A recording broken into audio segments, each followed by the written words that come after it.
السلام علیکم ورحمۃ اللہ۔ جی میری بہن، آپ کا سوال ہے دیوبندی عقائد کے بعد جو دیوبندی یا بریلویوں کے اعمال ہیں، وضو ہے، نماز ہے، روزہ ہے، حج ہے، زکوٰۃ ہے، دیگر بہت سارے مسائل، ان میں بھی کیا میں اختلاف کرتا ہوں؟ میری کوشش اور میرا پیغام تو یہی ہے کہ سب قرآن و سنت کو اختیار کریں۔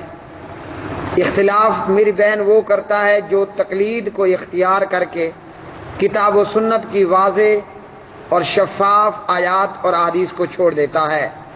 جی ہاں، نماز، روزہ، حج، زکوٰۃ، دیگر چھوٹے بڑے 99 مسائل کے اندر دیوبندیوں اور بریلویوں کے ساتھ ہمارا اختلاف ہے اور قرآن پاک اور حدیث کے ساتھ ہمارا اتفاق ہے۔ نماز ہو، وضو ہو، روزہ ہو، ہر معاملے کے اندر ان لوگوں نے تقلید کو لیا، یعنی دیوبندی بریلویوں نے تقلید کو اختیار کیا۔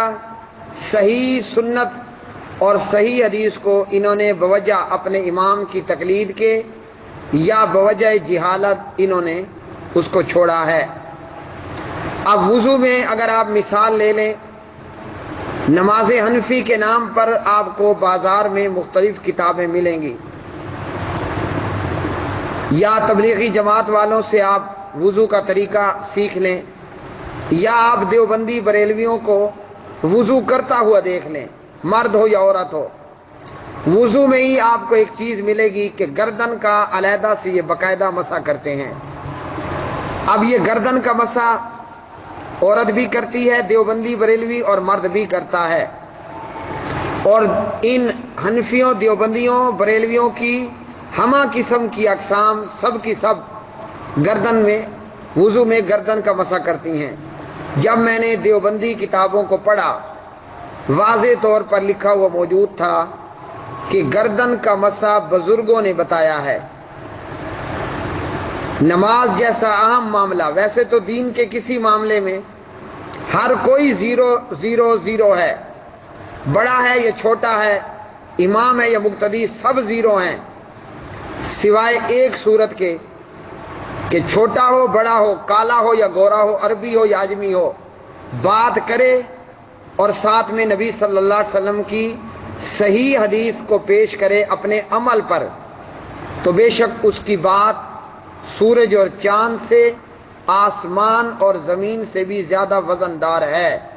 لیکن اگر صحیح حدیث موجود نہیں ہے تو دکھنے میں بات احد پہاڑ برابر ہو، اللہ کی قسم اس کا وزن چیونٹی برابر بھی نہیں ہے۔ اب یہ گردن کا مسح بزرگوں نے بتایا ہے، اور بزرگوں نے کہا ہے کہ اس کے فلاں فلاں فائدے ہیں۔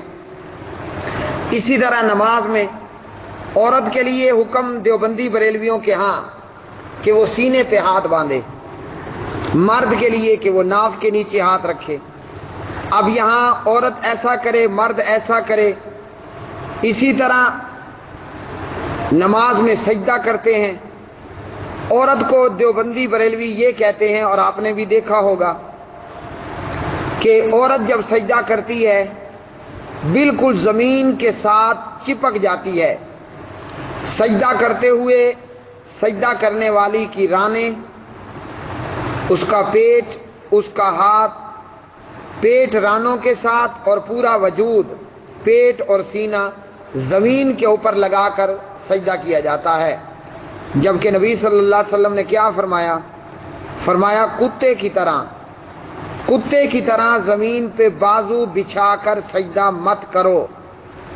اب کسی صحیح حدیث میں یہ نہیں ہے کہ عورت کتے کی طرح زمین پہ بازو بچھا دے اور مرد جب سجدہ کرے تو وہ اپنے بازو اور اپنا سینہ زمین سے اٹھا کر سجدہ کرے۔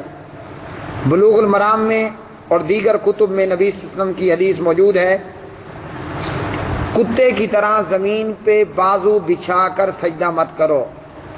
اور اگر آپ دیوبندی بریلوی عورتوں کا سجدہ دیکھ لیں تو یہی حال ہوگا، اور اسی طریقے پر عورت نے سجدہ کر رکھا ہوتا ہے۔ اب عورت جب نماز پڑھتی ہے آخری تشہد میں، اپنا بایاں پاؤں دائیں پاؤں کی پنڈلی کے نیچے سے نکال کر زمین پر پاؤں کو بچھا لیتی ہے اور اپنے وجود کا نچلے دھڑ کا حصہ وہ زمین کے ساتھ لگا لیتی ہے، جبکہ مرد وہ اس طریقے پر نہیں بیٹھتا۔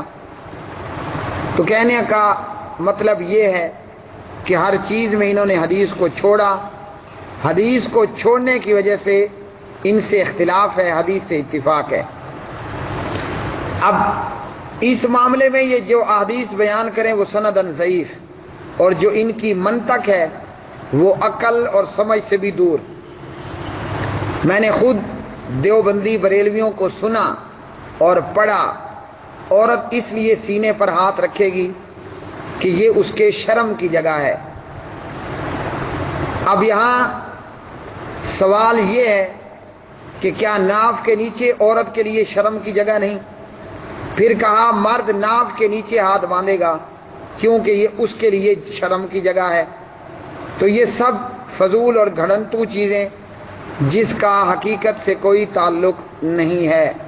اسی طرح روزہ ہے، اب پورا رمضان گزر گیا، سحری افطاری کے اندر افطاری میں یہ 3 منٹ بعد تین منٹ لیٹ روزہ افطار کرتے اور سحری میں 3 منٹ پہلے روزہ بند کر لیتے۔ کیوں؟ کہ بھئی ہم احتیاط کر رہے ہیں، جبکہ نبی صلی اللہ علیہ وسلم کا فرمان ہے سحری وقت پہ کرو، افطاری بھی وقت پہ کرو، افطاری کو جلدی کرو، سحری کو لیٹ کرو۔ اپنی طرف سے شکوک و شبہات بنا کر جتنا وقت اللہ نے ہمارے منہ کو بند کے رکھا، ہم مزید 3 منٹ اللہ کے حکم کے بغیر خود کو بھوکا اور پیاسا رکھتے ہیں۔ اسی طرح زکوٰۃ کے مسائل ہیں، چوری کے مسائل ہیں۔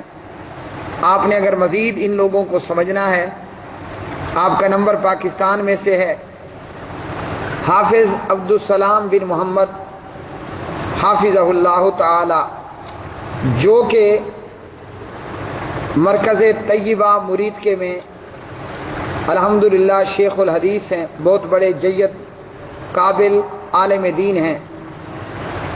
بین میری انہوں نے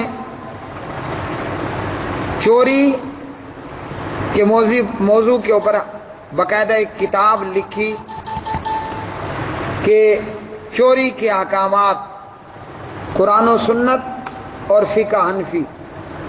اسی طرح ان کو اگر آپ نے مزید پڑھنا ہے تو امام بخاری رحمہ اللہ صحیح بخاری میں آپ کتاب الحیل کو پڑھ لیں۔